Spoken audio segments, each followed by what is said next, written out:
Hoje nós estaremos participando da ceia do Senhor. A ceia do Senhor. E eu quero meditar com vocês sobre a ceia do Senhor. Em que sentido? O que nós devemos saber antes de participar da ceia do Senhor. Então, propriamente dito, eu não estarei falando sobre a ceia, mas o que eu tenho que saber antes de participar. Em que sentido? No sentido da nossa vida, da minha vida. O que eu devo saber antes de participar da ceia do Senhor? O texto que nós vamos meditar hoje é a primeira carta de Paulo aos Coríntios, capítulo 11, versículo 20 a 31. Então, nós estamos aqui desafiando todos a usarem Bíblia de papel. Procure usar Bíblia de papel. Nós temos celular e tal, mas às vezes usar no celular distrai um pouco, se perde o sentimento de começo, meio e fim. Então use Bíblia de papel na medida do possível. Primeira carta de Paulo aos Coríntios, capítulo 11, versículo 20 a 31. Está escrito assim: quando, pois, vos se reunisse no mesmo lugar, não é a ceia do Senhor que comeis. Porque ao comerdes, cada um toma antecipadamente a sua própria ceia, e há quem tenha fome, ao passo que também há quem se embriague. Não tendes porventura casas onde comer e beber? Ou menosprezais a igreja de Deus e envergonhais o que nada tem? Que vos direi? Louvar-vos-ei? Nisso certamente não vos louvo. Paulo está dizendo assim: eu não vos louvo no sentido seguinte. Ele falou que minha vontade mesmo é dar uma bronca em vocês, né? De chamar atenção.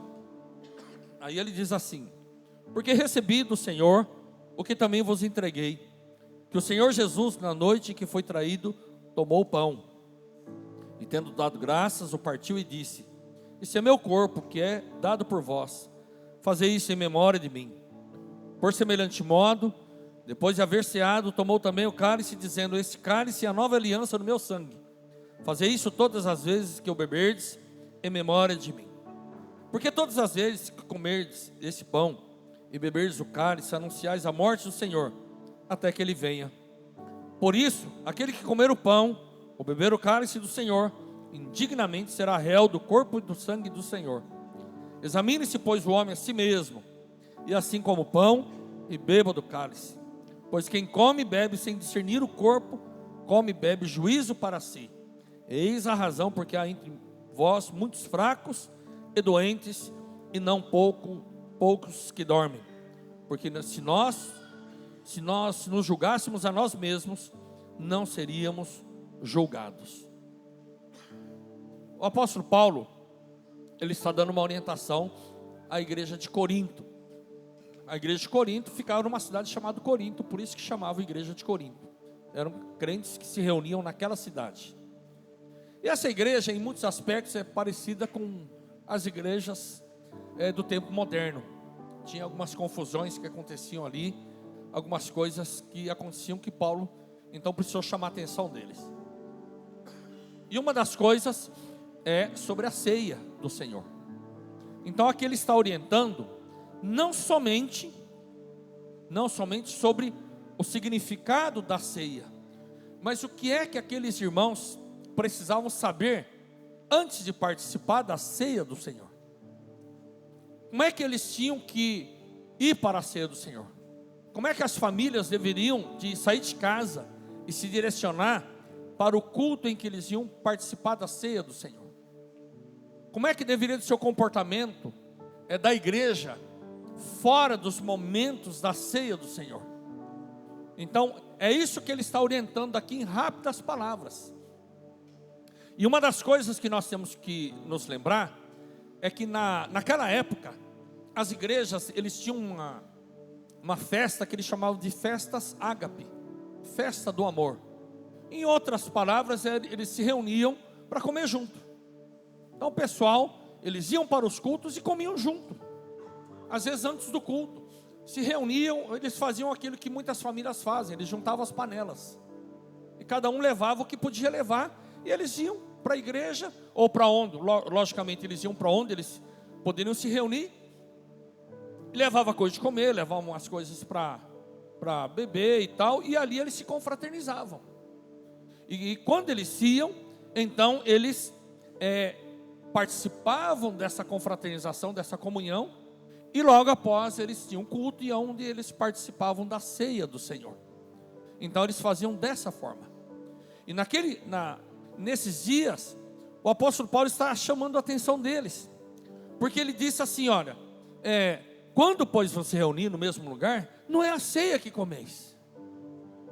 Então ele chegou a dizer assim: olha gente, vocês têm o pão, vocês têm o vinho, vocês têm todos os elementos que a gente deve usar na ceia do Senhor, mas quando vocês participam dela, não é a ceia que vocês estão participando. Porque o que faz a ceia do Senhor ser a ceia do Senhor não é só a presença do pão e do vinho, mas é como vocês participam, como vocês se referem a esse momento. Porque pão e vinho vocês podem comer em qualquer lugar. Você pode fazer na sua casa, você pode ir num outro ambiente, pegar um pedaço de pão, pegar um pouco de vinho e falar que é a ceia do Senhor, mas não é. É como que vocês fazem, como vocês se reúnem, como está o coração de vocês como igreja, para vocês participarem da ceia do Senhor. Porque o que vocês estão fazendo é uma ceia sua, é um individualismo seu. Vocês estão formando panelinhas dentro da igreja, vocês estão fazendo as coisas pensando no seu particular, mas não na comunidade, no corpo de Cristo. Vocês não estão discernindo o corpo de Cristo, vocês não estão olhando para as pessoas que estão ao seu lado, que fazem parte do corpo de Cristo. Porque se você não discernir o corpo, você não estará verdadeiramente participando da ceia do Senhor. Então, quando Paulo ele chama a atenção da igreja, a primeira coisa que ele diz, que a ceia é do Senhor. Aí você fala, isso tem um significado? Claro que tem. Pelo fato de que quando eles estavam ali, participando daquela confraternização, e logo após, imediatamente após, eles iam participar de um culto onde celebrariam a ceia do Senhor, a ordenança da ceia do Senhor. O coração deles já estava totalmente distante daquilo que os legitimava a participar da ceia do Senhor. É isso que estava acontecendo com eles, pelo fato de que Paulo diz assim, quando vos reuniram no mesmo lugar. Então ele está falando dessa reunião. O que acontecia? As pessoas com mais condições financeiras, muitos iam na frente, levavam os melhores petiscos, a melhor comida, a melhor bebida. Alguns não tinham condição nenhuma, levavam o que dava. E podia ser que estivesse acontecendo que as pessoas começassem a formar grupos, panelinhas. A panelinha dos que tinham mais condições, a panelinha dos que tinham menos condições, e assim por diante. E ele está dizendo, a igreja não é lugar disso. A igreja não é lugar de panelinha. A igreja não é lugar de a gente formar grupos. Muito pelo contrário. É para ser inclusivo, trazer mais pessoas. E o que determina a pessoa estar entrando na igreja, estar chegando ao nosso grupo, não é a sua condição financeira, não é a sua condição intelectual ou cultural, não é o seu diploma. É democrático, é para todos que querem se achegar a Jesus. É para todas as pessoas que amam Jesus. É para todas as pessoas que foram tocadas pelo Senhor Jesus. E até aqueles que não foram tocados, ainda que serão tocados. É para todos. Ele chama todos. Mas o que acontecia é que os próprios crentes, as próprias pessoas que deveriam de estar promovendo isso intensivamente, intencionalmente, agora estavam se fechando em panelinhas. Aí ele diz, vocês têm coragem de dizer que depois que vocês agem em panelinhas, vocês vão participar da ceia do Senhor, dizendo que Jesus morreu por todos? Onde é que já se viu? Não é a ceia, é sua ceia. É aquilo que você quer, mas não é do Senhor. Não é o Senhor que está presente nessa atitude de cada um de vocês. Porque a nossa necessidade particular, num contexto de igreja, no meio da igreja, como crentes, como alguém que serve o Senhor, a minha necessidade particular não é a única que tem que ser levada em conta. Eu tenho necessidades, você tem necessidades, nós temos dificuldades e lutas, as mais variadas. Mas Jesus, o meu Jesus, que está na minha vida, Ele não veio para satisfazer a minha necessidade apenas, mas a necessidade das pessoas que estão perto de mim. E é isso que tem que ser levado em conta, principalmente quando nós vamos participar da ceia do Senhor, ao nos lembrarmos que Ele morreu por todos, Ele deu a sua vida por todos, derramou o seu sangue por todos. Por isso, nós vemos que muitas coisas que aconteceram nessa igreja aparecem nos dias de hoje, quando nós temos que levantar a nossa cabeça e olhar ao redor. A gente tem que levantar a cabeça e ver as pessoas que estão perto da gente. Nos lembrar que tem gente que ainda precisa ser salvo, tem gente que precisa ser ajudado. Muitas vezes nós achamos que quanto mais nós nos santificamos, quanto mais eu me santifico, mais distante eu tenho que ficar daquele que está no pecado. Não. Quanto mais eu me santifico, mais a pessoa que está no pecado tem que me atrair. Mais eu tenho que querer abraçar essa pessoa. A pessoa, não o pecado. Quanto mais luz de Jesus eu tenho na minha vida, mais a pessoa que está em trevas tem que me atrair. Não as trevas das pessoas, mas a pessoa. Quanto mais distante a pessoa está de Jesus, mais eu tenho que desejar abraçá-lo.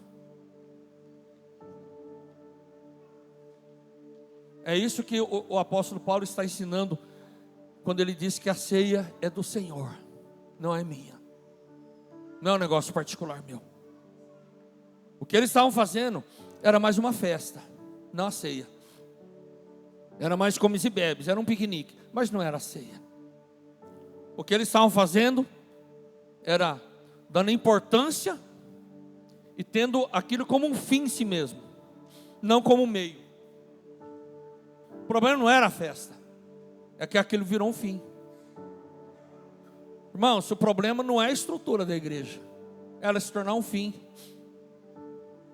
A questão não é a gente ter prédios, é aquilo lá se tornar um fim, quando na verdade tem que ser um meio. Porque todas essas coisas ficarão, vidas serão salvas e irão, mas coisas ficarão. Vai lá no Recanto Sal, no acampamento da igreja, um dia que toda a igreja estiver lá fazendo uma comunhão, todos lá, como a gente sempre faz. Cada um leva suas coisas e joga a toalha no chão e faz aquele piquenique da igreja e todos estão ali. Quando você estiver lá com o seu nexo, quando você está lá com o pessoal que você tem mais amizade na igreja, dê uma olhadinha ao redor. Tira os seus olhos daquelas pessoas que estão perto de você, dê uma olhada para perto assim, ó, dá uma olhadinha. Geralmente tem gente chegando ali. Nós não podemos permitir alguém estar no nosso meio sair sem um abraço, sair sem ser cumprimentado, possível sendo sem sair sem receber uma oração. Não podemos permitir a pessoa estar no nosso meio sem receber um aperto de mão. Nós devemos nos proibir a fazer isso. Quem concorda com isso? É proibido isso aí. Não pode acontecer um negócio desse. Entrar e sair sem ninguém estar dando uma atenção. Pode ser no corredor da igreja, pode ser ali no hall, pode ser aqui no nosso meio. E por isso, quando você entrou aqui, sentou alguém do seu lado, à frente ou atrás, que você não conhece, estenda a sua mão, se apresente. Pode ser no começo do culto, num dos intervalos. Se apresente, aperte a mão dele, diga: tudo bem, meu nome é tal. Porque se nós não entendermos que a ceia é do Senhor, nós não estamos verdadeiramente entendendo o que é a ceia do Senhor. Se nós não entendemos que a estrutura da igreja é do Senhor, nós não vamos acolher mais gente. Se nós não entendermos que o acampamento da igreja é do Senhor, nós vamos nos fechar. Se nós não entendermos que tudo isso que nós fazemos é do Senhor, nós nos fechamos. Mas quando nós entendemos que é do Senhor, então nós vamos usar todos esses meios para atingir mais pessoas e ajudar mais pessoas, em nome de Jesus. Quem entendeu, diga amém. Vamos praticar aqui agora? Se tem alguém perto de você que você não conhece, estenda a mão para ele e se apresente. Se você não conhece, se você não quiser fazer isso também, tudo bem, fique à vontade.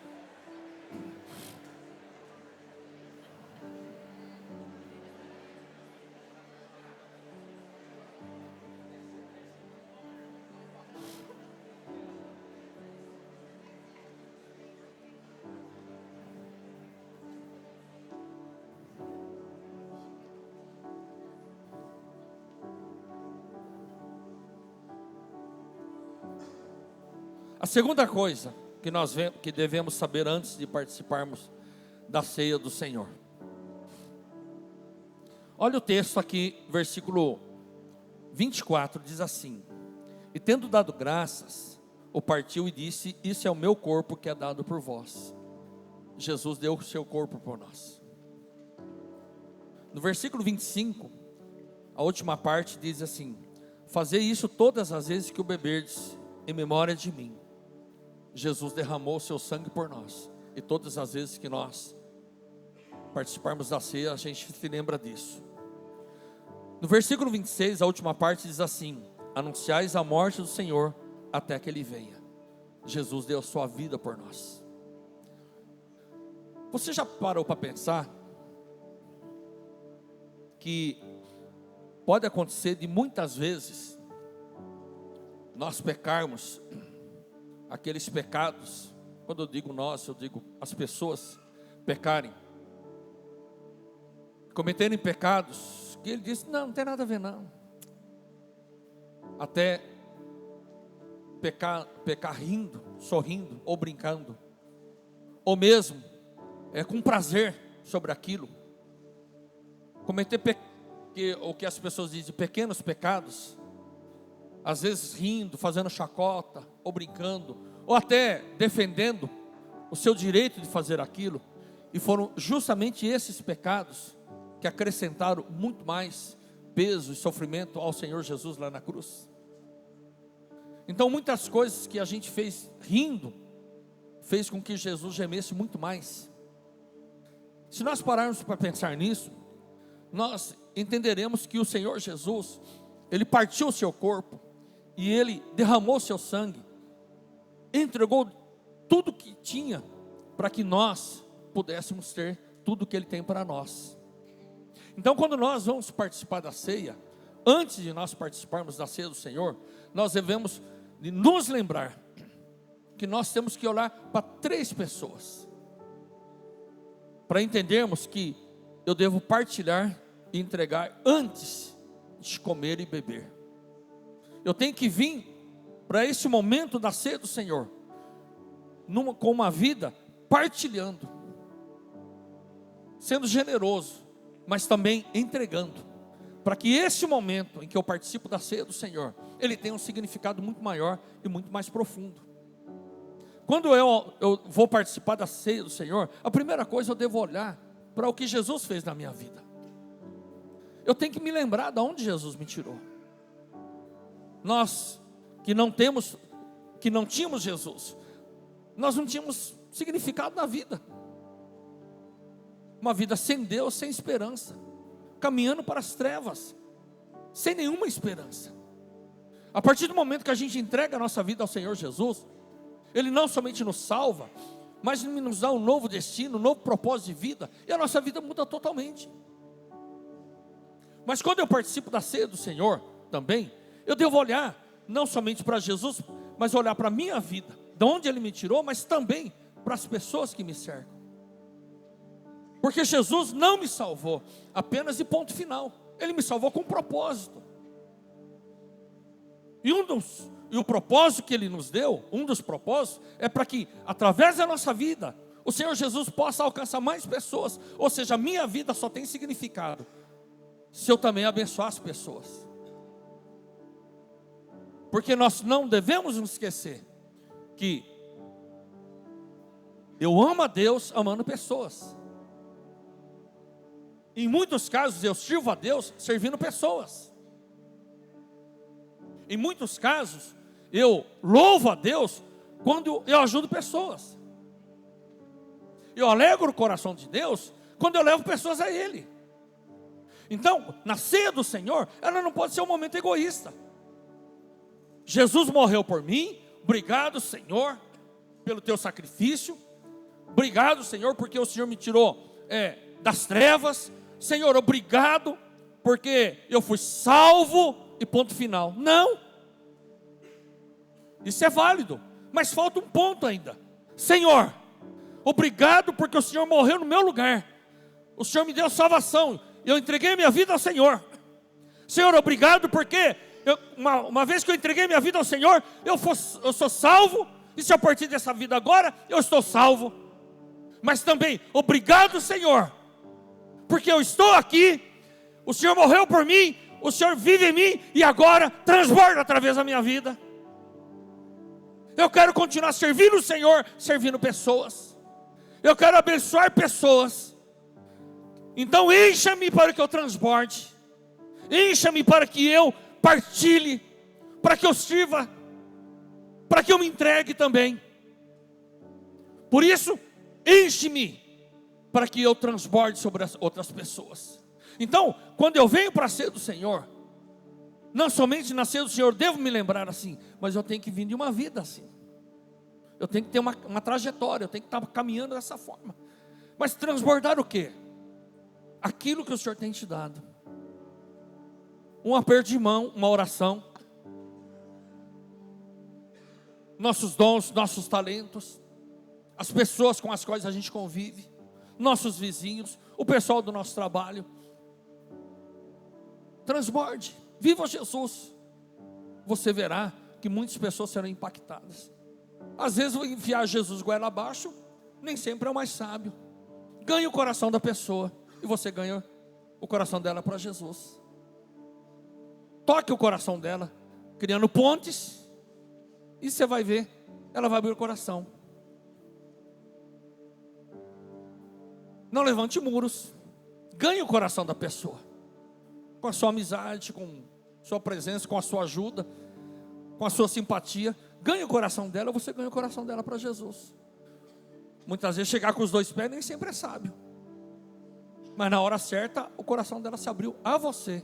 A hora que você entrar, você já leva Jesus junto para o coração dela. Mas nós não devemos esquecer que quando eu venho para a ceia do Senhor, eu tenho que ter uma vida partilhando. Jesus partiu o seu corpo. Jesus partiu o seu corpo, derramou o seu sangue. É uma lição, que na ceia do Senhor eu tenho que ter uma vida assim também. Quem está entendendo, diga amém. A terceira coisa, no versículo 27, Paulo diz assim: por isso, aquele que comer o pão ou beber o cálice do Senhor indignamente, será réu do corpo e do sangue do Senhor. A terceira coisa que eu devo saber ao participar da ceia do Senhor, eu me torno digno quando eu vejo dignidade no corpo de Cristo. Eu estava lá no México, na igreja do apóstolo Berenice. Ele já esteve aqui. Eu fiquei muito impactado com uma senhorinha. Eu até fiz questão de tirar uma foto com ela, bem característica mesmo daquele lugar do México. Com a sua forma de vestir, né? Uma senhorinha. E ela pediu para eu orar por ela. Uma crente, joia. Eu tentei conversar um pouquinho com ela, um pouquinho eu entendi, né? E ela contando como ela entregou a vida a Jesus. Como que ela foi resgatada de toda aquilo que prendia de superstições e misticismo. Como ela entregou a vida a Jesus. Eu fiquei muito feliz. Falei, poxa, ela é minha irmã em Cristo. Aí um dia, tanto eu como a Silvani, nós estávamos numa conferência lá na Colômbia. E naquele estádio, alguém me disse assim: nós temos aqui 70 países representados. 70 países. E aquela loucura, né? Cruzando com as pessoas. Pessoas que você fala assim: de onde será que é, né? Roupas diferentes, língua diferente. 70 países. E num dos momentos no culto, eles começaram a cantar aleluia. Uma linguagem, uma língua só. Aleluia. Puxa, foi emocionante, foi tremendo. Foi muito gostoso. Aquele ambiente naquele estádio. E eles são meus irmãos em Cristo. É o corpo de Cristo. A gente salva, nós estaremos juntos no céu. Como aquela senhorinha lá do interior lá do México. Aí, um dia, nós estávamos numa viagem missionária. Estava o pastor Vladimir, eu não lembro mais quem estava, lá na casa do Luiz, lá em Helena de Minas. E nós fomos fazer uma ceia do Senhor, só nós ali, alguns pastores. Nós começamos 10:30 da noite. Era quase hora de a gente ia dormir para no outro dia prosseguir a viagem. Aquela ceia do Senhor terminou quase 5 horas da manhã. A gente estava uns 4, 5 pessoas. E ali a gente se abraçou, a gente chorou junto. E a presença do Espírito Santo ali foi tremenda. Foi algo sobrenatural. E a gente abraçado ali, chorando e orando junto. E a gente dizendo: nós somos irmãos. Nós somos o corpo de Cristo. Nós somos o corpo de Cristo. Nós estaremos juntos. Aí hoje, eu lembrei do meu pai e da minha mãe. Meu pai, foram muitos anos para ele receber Jesus. 20 e poucos anos orando por eles. Ele não conhecia nada da palavra, não conhecia nada. Minha mãe mal falava português. Mas um dia eles entregaram a vida a Jesus. Aí meu pai dizia assim: eu estou preparado. Sua mãe já foi, eu já estou preparado para estar com ela e com Jesus. Nós somos irmãos em Cristo. Somos o corpo de Cristo. O que eu quero dizer com isso, filho? Quando nós participamos da ceia do Senhor, nós devemos olhar para o lado, olhar para as pessoas, e não somente para elas, mas para todas as pessoas que já receberam o Senhor Jesus, diferentes. São pessoas diferentes, com histórias diferentes, pessoas com costumes diferentes, com talentos diferentes, com dons diferentes.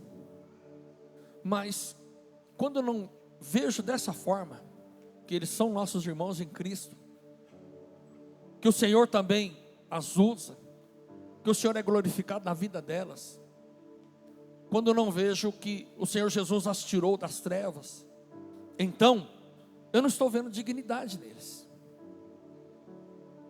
Quando eu não olho com esse olhar de Jesus para as pessoas, quando eu não vejo, irmão, alguém que está fraco na fé, e às vezes eu olho para ele e falo assim: 99% do que ele tem já não presta mais, mas ele tem 1%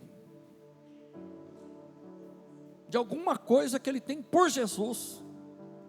Eu tenho que ver, me agarrar aquele 1% e ver, é possível ele ser resgatado, ele pode ser melhorado. Às vezes a pessoa conheceu Jesus e se desviou, está se afundando no pecado, mas ele conheceu Jesus, e eu tenho que olhar para ele e ver que existe alguma dignidade nele, e que Jesus pode levantar ele novamente. Mas quando eu olho somente para aqueles que estão bem, e falo assim: só ele está com Jesus, só ele tem Jesus. Quando eu vejo dessa forma, irmão, eu não estou vendo Eu não estou julgando direito. Eu não estou considerando o corpo de Cristo. Porque o próprio Paulo diz que se um membro do corpo sofre, todo o corpo deve sofrer com ele. Então existem pessoas no nosso meio, mesmo tendo servido Jesus, que estão sofrendo, que estão precisando, e que a gente tem que estender as mãos. Então quanto mais a pessoa cair, mais eu tenho que ter desejo de levantar. Não estou legitimando o pecado, não estou legitimando as coisas erradas, não estou dizendo que a pessoa tem que pecar. Não, não é isso que eu estou dizendo. Mas quantas pessoas que precisam ter esse olhar da nossa parte, para que a gente venha levantar elas. Então quando eu vi essas pessoas do mundo inteiro, eu falei, meu Deus, são pessoas diferentes, são pessoas que louvam o Senhor, que nós estaremos juntos no céu, nós estaremos na eternidade juntos louvando o Senhor. Mas enquanto nós estamos aqui, nós devemos olhar para as pessoas, olhar do lado, sentir falta dela. Quer ver só, quem aqui sabe de alguém que desviou, que conheceu Jesus e não está servindo Jesus mais? Todos nós. Não seria hoje um dia ideal de nós passarmos uma mensagem para ela e dizer assim, orei por você no culto hoje. Ora mesmo, viu? Senão você vai estar mentindo. Mas ora, faça uma oração por ela e passe uma mensagem, eu orei por você hoje no culto. Sabe o que vai acontecer? Sem cobrar nada, não precisa cobrar. Você está em pecado, né? Por isso que eu orei por você no culto. Estou sabendo de tudo. Não, não faça isso não. Só fala assim, eu orei por você. Eu orei por você hoje no culto. Você está bem? Qualquer coisa eu estou aqui. Ponto. Mais nada. Você verá que você cada vez mais será digno de estar participando da ceia do Senhor. Se bem que a gente é por amor, pela misericórdia dele. Mas cada vez mais a gente será digno de participar da ceia do Senhor. Em nome de Jesus, porque nós estamos identificando que realmente o corpo de Cristo. Amém, filhos? Amém? Se você foi tocado em passar uma mensagem para alguém, passa a mensagem para essa pessoa.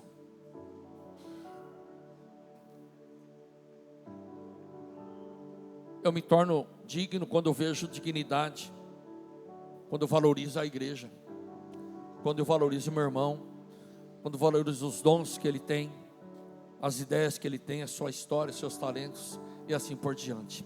A quarta coisa, na ceia do Senhor, como é que eu devo participar da ceia do Senhor?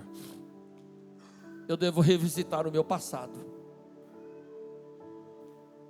O apóstolo Paulo diz assim no final, fazei isso em memória de mim. Fazei isso todas as vezes que o beberdes em memória de mim. O passado é seu, mas a memória que você deve ter é de Jesus nele. Por que eu devo revisitar cada vez que eu vou participar da ceia do Senhor? Porque cada vez que eu vejo de onde o Senhor Jesus me tirou, o que Ele fez na minha vida e o que Ele está fazendo, eu participo da ceia do Senhor com muito mais propriedade.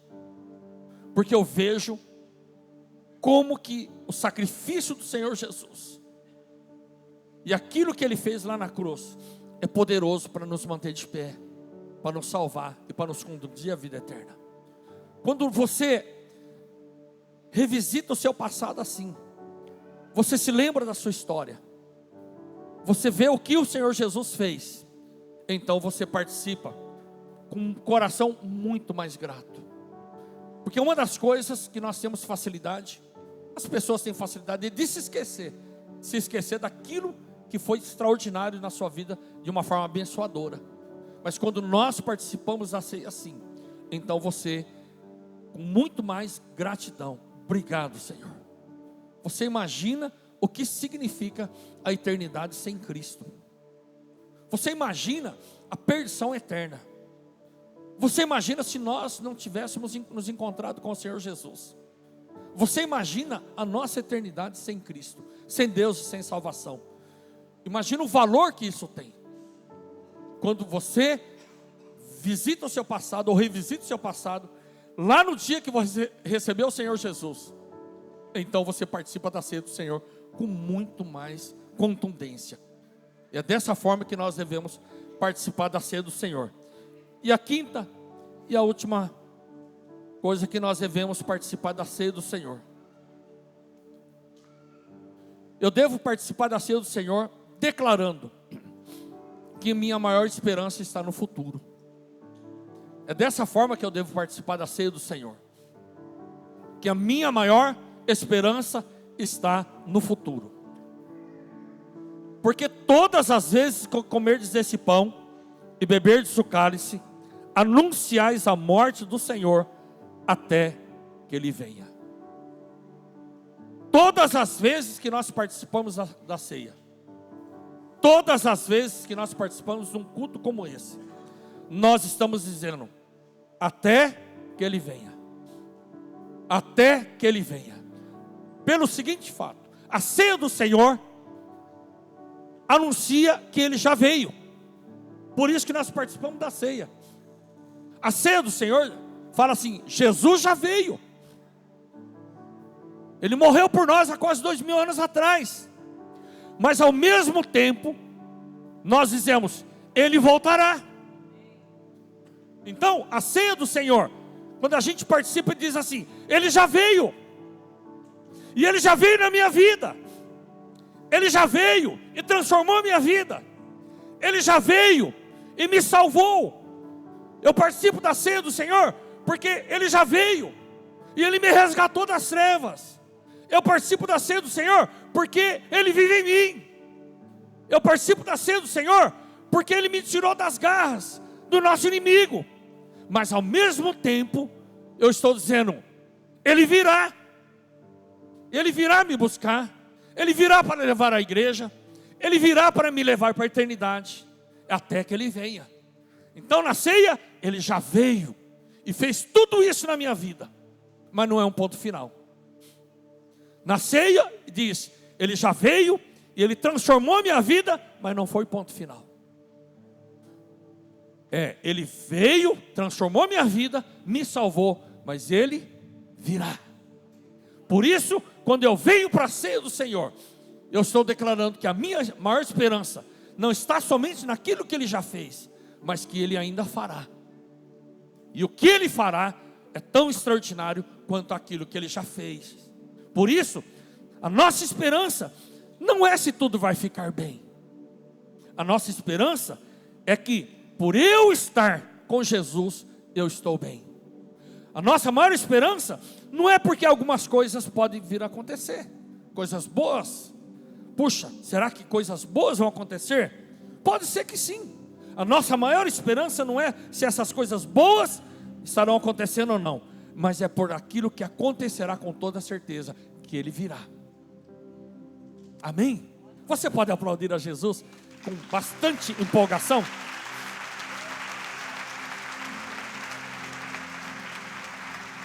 A nossa maior esperança não é porque algumas pessoas podem se achegar à nossa vida, algumas pessoas das quais a gente precisaria virem na nossa vida.